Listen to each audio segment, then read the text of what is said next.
Hello, Sir David the Bard. Coming to you from Kangaroo City, down here in my home. I'm down here at the kangaroo psych ward. I've got a couple of teenage kangaroos, and it's hard to spank a kangaroo because of that tail. I don't know how you get around that tail, and it's abuse. If you're whipping them, if you're dipping their head in the water. The waterboarding that the Mormon bishop up there in Idaho invented. But, being a parent's being a parent. Listen, this is mostly, I guess, for me. And again, if you don't like it, shut the damn thing off.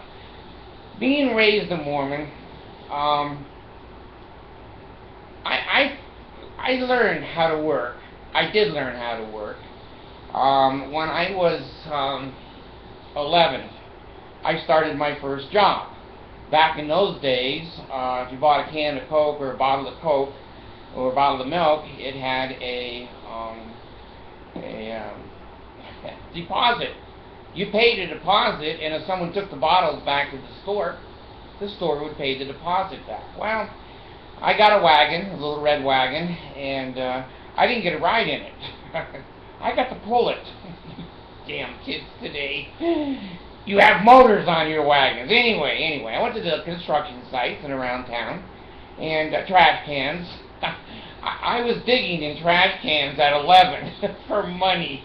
I was so embarrassed. We were a middle-class family, but damn, I needed money. So I used to every Saturday walk around, collect the bottles. I get $6, $10, $12, $15. Well, after a year of walking for bottles, I decided to borrow my dad's lawnmower and go house to house and say, can I mow your lawn? Most of the adults go, when pigs fly. I go, well, I saw a pig fly yesterday. Can I mow it? Get out of here. It was my first missionary experience, sales. But I found some people that go, yeah, how much? $5. $5? I'll take it. Okay, I'm out there. This is California. And it's the summer in California, and I'm out there in the hot California sun pushing them. And it didn't have wheels that had the turn. They were not motorized wheels. I was the motor. And I would come to some houses, and I mean the grass was like this tall. And usually an old person in there that couldn't mow their lawn, I'd knock on the door. Can I mow your lawn? Yeah, how much? $10. And 7. Jew me down? See, I'm not politically correct. He jewed me down. I needed the money. $7. I tell you, my mower stalled and stalled and I got to pull it, and finally between my two fingers, where the rope was, when you're pulling them over to start it, it started bleeding. I just kept pushing. Got to the end, and I blew all the grass off with the mower on the sidewalk, walked up, got my $7. Now, you think I'm just trying to make you feel sorry for me. Okay, you don't need to. I feel sorry enough for myself. That life is miserable. Don't feel sorry for me. You may have a more miserable life. So, I went from those things to off to college. When I went off to college, I worked at Nelson Paint and Glass. I don't know if they're still there, but I know Jones Paint and Glass, Harold B. Jones. And I worked in the winter and summer, the fall, I went to school full-time and I worked full-time.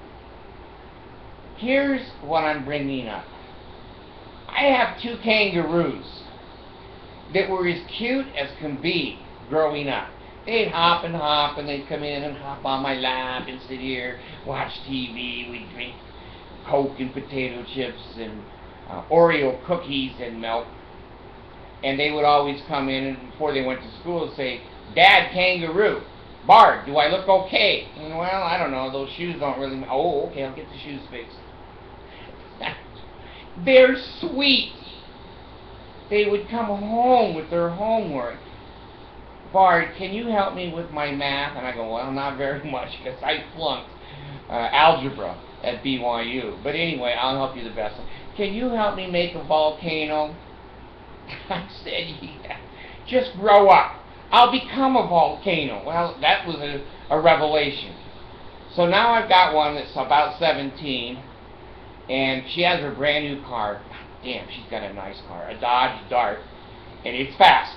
It's not the biggest Dodge Dart, but it's the medium one. I think it's 180 horsepower, something like that. She looks so pretty in it. She's, Filipino. She's got black hair, black eyes, and a white Dodge Dart. Brand new. I didn't have a new car until I was 30.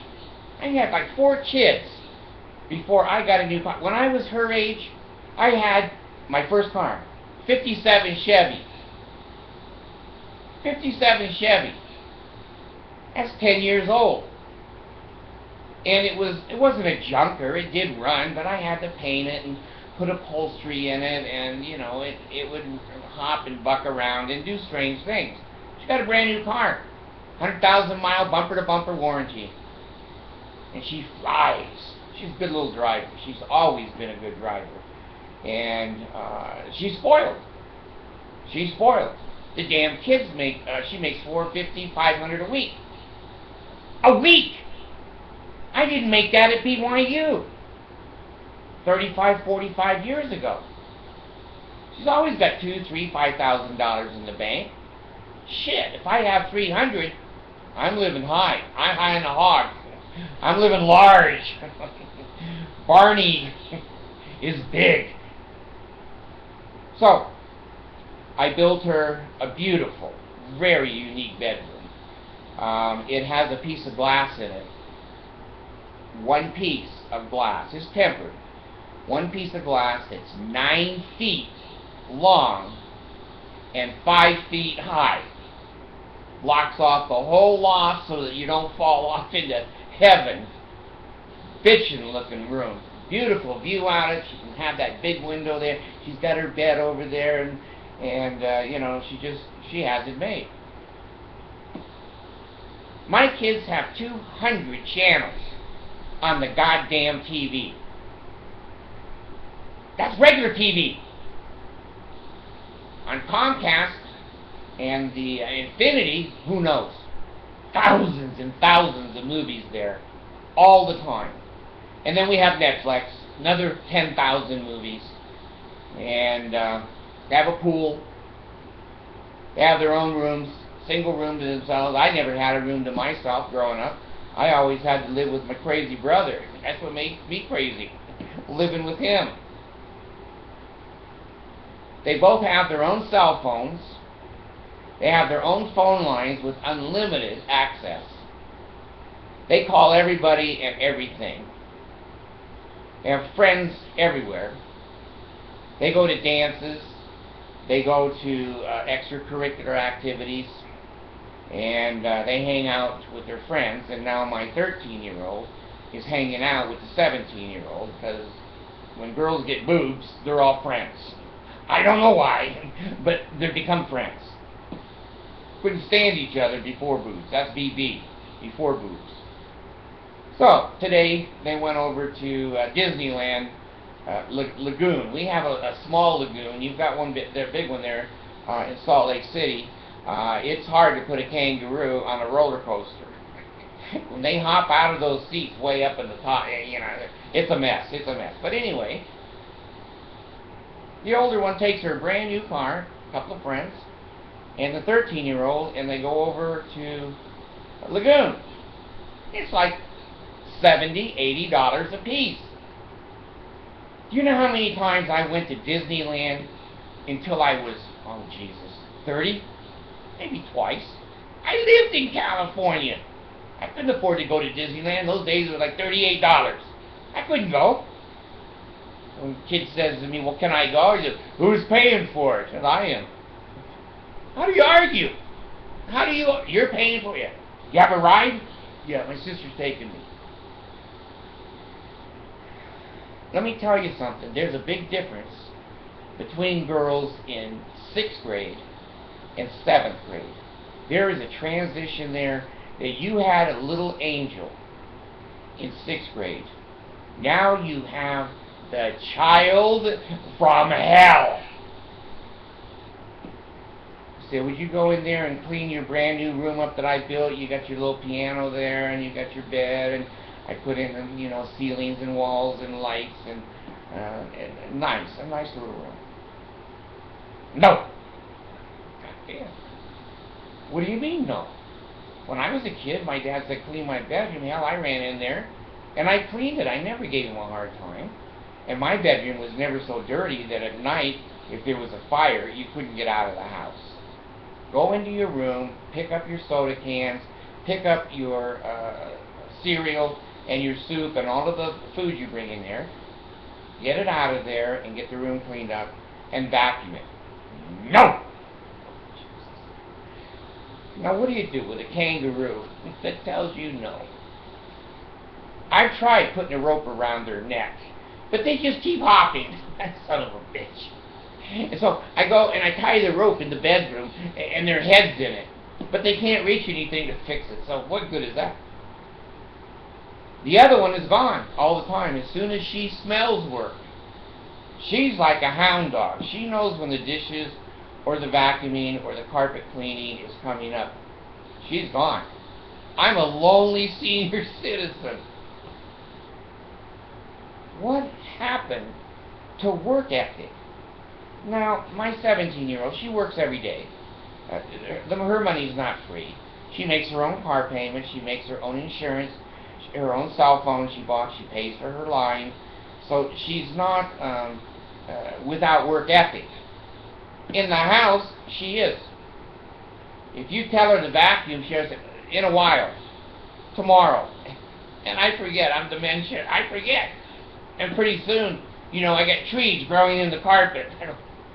Did she ever vacuum that? It's got so much dirt, it's growing a tree. I have to go. I say, now. They don't understand now. They just don't understand now. Then pretty soon, it's, my older daughter is a lesbian, and it's the same relationship. When those kids turn into sexuality, it doesn't matter if they're gay or they're straight. It's the same thing, broken heart, and want to be with your companion, and just puppy love. And now my little one, she told me, she says, I'm grown up. I've already had my heart broken. In 6th grade. I said, geez, in 6th grade I didn't even have a kiss. She's got a broken heart. So I'm trying to weather this. I have had to build an extension room upstairs. Mercy's parents will be here in 4 or 5 days. And that room up there is special, and it's for them. And, I'm almost 70, and I'm having a hard time laying on the floor, working upside down. I can't see shit through my glasses, and I've got power tools that are chasing my ears and my nose, falling off of ladders. And there's times that I need some help. Well, Kangaroo 1 and Kangaroo 2 are gone. They hide. One of them hides in the bedroom. And I go in and look, and she's around the corner, and I can't see her. I go, Kangaroo 1. She doesn't say anything. Where the hell did she go? I've now learned to go in and go around the corner. There she is, sitting on. Filipinos love to be tiny. They love to make themselves tiny. It's part of their culture. So they'll come up and I say, I need my claw hammer, the steel claw hammer. Where is it? I said, listen, it's in the tools. What? It's in the toolbox. Where's that? Now, I'm not a yeller. Now, my kids will say, he is the biggest liar in the damn world. I am not a yeller. When I give the first command in anything, it's in a quiet, straight, serene voice. Here's the thing about children. Their ears don't operate in those audio areas. They don't hear shit. They don't hear anything. Well, it's in the toolbox. Which toolbox? And now, my volume increases. And my tone, and my inflection, and my bigness. Do you want to live till tomorrow? I don't know. Do you want me to Velcro you to the wall? That's abuse! Velcro doesn't leave marks. Go get my hammer. Which one? The claw hammer. And a couple of finish nails. So she brings up roofing nails with a head on them this big. She knows what a finish nail is. And she brings up my rubber mallet. She knows I can't drive a nail with a rubber mallet. Now, do I continue to subject myself to this abuse? I feed them. I clothe them. I take them to the dentist. I take them to the doctor. They have their vaccinations. They have good schooling. They have vacations. They have nice clothes. They can eat in our house at any time. When I adopted 2 Filipino kids, they don't have to wait for permission. If there's food in that kitchen, go get it. You sit down and make yourself whatever you want. And they do. And I like that. I like that. So I think they have a pretty good life. They have TV. They have Netflix. They have Comcast, Infinity. They have Wii, Netflix, I think I said. And who knows how many other special music. I mean, we've got like 100 channels of music. The 13-year-old kangaroo is laying on the couch. That's her usual position. She says, I'm bored. I said, you're bored? What am I, the program director? Go outside. Go in the pool. Go play. Go throw your football. Go hit the basketball. Go to your friend's house. I'm bored. I'm ready to go to a mental institution. And summer's only like been a week. It's only been a week. Now, I got to drive to California in 2 days and pick up my in-laws. They're coming into LAX. They just were in the U.S. Embassy yesterday. And I got to pick them up and bring them back. Well, I got to do the driving. I'm 70 years old. When I used to drive from BYU to LA, it's 11 hours. I'd stay there for 5 or 8 hours, turn around, drive right back. Now it's harder. Now it's harder. Now, do I take the 13-year-old kangaroo that's going to hop around in the back seat? When are we going to be there? I got to go to the bathroom. I hate this. I'm bored. And I'm trapped. I'm trapped in a cage with a stupid animal. Now, I did figure something out this morning. Finally, I told her, take a med. Well, after a half hour after she takes her med, the tail goes away a little bit, and the horns go back, and she actually will do something. So this is a child that I need to keep on medication. I don't want to, but I need to, because she needs to live again tomorrow. They all like all the things I do, and they're as sweet as can be when I hand them my credit card or cash, or can I go here, can I go there, can I buy a new car, can I, and you know, I spoiled them. Because they were from the Philippines and they had nothing. Nothing. Now they have everything. Which is worse? Which is worse? You tell me. I can't see the difference.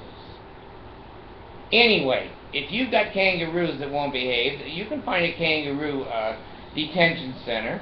I've had the police over here twice with little kangaroo. I've had them over here twice. Third time may be the charm. She's gone. She goes to a detention center, she'll learn to shut her damn mouth. And, you know, if she starts, you know, if she wrote me the other day on my cell phone, which, you know, us old people, she wrote on the cell phone, you son of a bitch, you never let me go anywhere, fuck you. What the hell? This is the way she talks to her adopted father? Yes. So, yesterday she came home. I said, you know, big kangaroo, go find something to do for 4 hours. It's not in my house. Get out of my house. Hell, she's got $1,700 in the bank. She's got 2 credit cards. She's got a brand new car. You know, she could rent a hotel for 9 months. So she goes. Then the little kangaroo, I said, listen, you're obnoxious. Get out of here for 2 hours and come back at 9. 9 o'clock comes around. She doesn't come back. She doesn't come back. Now, as a good father, I probably should have gone looking for her. But I'm a bad father. I go, there's some grief. I need a rest. So I don't know, you know, when I was those ages, I was a perfect child. I never did any of this shit. None of it. None of it. But my friends did, and they would sleep in the back of their dad's car, go to their friend's house, tell them a sad story and whatever. Well, the kids all now have cell phones, so she texted her sister and said, I'm over at my friend's house, and so she stayed overnight. She wanders back in here at 9 o'clock in the morning and thinks I'm not going to be upset. I am upset. I didn't do these things. I worked every day, and I still do. I work almost till I throw up every damn day. Up ladders, down, rolling around, caulking. You know, I got to run some baccarat in a few minutes. Painting, putting that room together. And if they have to come up and vacuum or they have to clean up the mess, oh my God, it is the end of the damn world. Now, I've got 14 kids, and I think I've learned. Now, it doesn't matter how nice you are, and it doesn't matter how mean you are. They all come out the same. Either way, you can scream, yell, hit them, slam them against the wall, threaten to rip their heads off. They grow up and they're pretty decent people. You can give them refrigerators, a little fridge, Cokes anytime that they want. They got money, they got jobs that are easy in the house. They turn out to be children from hell. Both of them. Both sets. So you tell me, are you strict on your kids? Are you easy on your kids? Am I the only perfect child? I did get one speeding ticket once when I was 19. I was running down to the SAT test for BYU in Ventura, going about 85 and a 70. And I did get a ticket. That's the only time. I never got drunk. I never smoked. I never went to jail. I never committed a crime. I never shoplifted. And I never screwed anybody. Now, I'm not going to vouch for these fingers. Okay? They have a mind of their own with the girls. But the little general and me, we stand stiff, if you know what I mean. I was a perfect child. I went to all the Mormon functions, the dance festivals, and, I didn't like Scouts. I went over there, but I didn't like Scouts. I bought my own car. I never tore my dad's car up. She's already broken my 17-year-old's beautiful rims on her car. She's already hit the curb so hard, she bent one rim. And she was following trucks too close, which I taught her not to do. Windshield broken. She had to pay for that today to be fixed. I don't know. Were you a pretty perfect child? If you were, come and sit in the chair with me. If you were a monster kangaroo, screw you. I've had a lot of monster kangaroos. They don't like me. And you know what? There's times I don't like them. I pray, oh God, hear the words of my mouth. Oh God, hear the words of my mouth 3 times.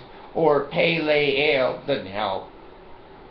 I've thought about giving them the penalties of cutting their throat, but the Mormon Church has already got that one. Tearing your heart out, tearing your guts out. The Mormon Church already thought about disciplining people that way. And I've yelled at them. Health in the navel, marrow on the bones. Strength in the loins and the sinews, power and priesthood, be upon me and upon my posterity, through all generations of time and throughout all eternity. They look at me and go, fuck you. I need the Valium. I need a cup of Valium. They're over at the amusement park and enjoying themselves. They're not going to go to the celestial kingdom. They've already got it right here on earth. This bar's gone.